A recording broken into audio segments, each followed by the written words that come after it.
Всем добрый день, с вами вновь канал Андрей Рест. И как всегда мы поговорим с вами немножко о погодке.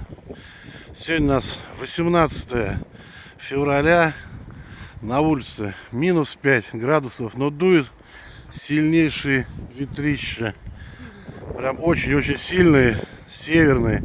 То есть чувствуется, что там не только минус 5, все минус 10, наверное, ощущается. Но снега пока нет.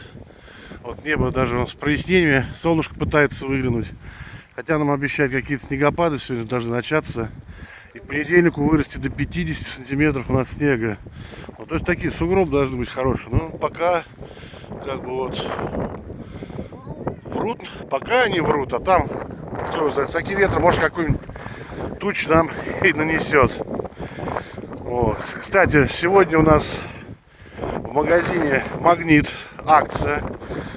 Так как сегодня Всемирный день пельменей, при покупке от 150 рублей на кассе будет выдаваться чек на скидку 50% на все виды, да, купончик будет, на все виды пельменей по белым ценникам, по-моему, да, кроме пельменей «Моя цена», которые их нет. Видишь, реально, этот телефон чуть ли из рук не сдуло.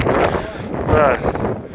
Здесь еще акция в пятерочке, 15% скидка на всю туалетную бумагу.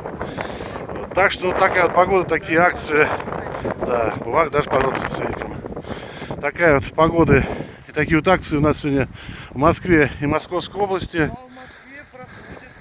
А в Москве, да, мастер-классы и масленичные ярмарочки. Так что желаем всем более хорошей погоды, чем у нас. Просто уже вот рука замерзла. И видите, очень-очень-очень сильный ветер. Там вот на флаге, если посмотреть, их там сдувает просто. Так что всем отличного настроения, хороших выходных. С вами был канал Андрей Рест. Всем пока. Всем всего хорошего.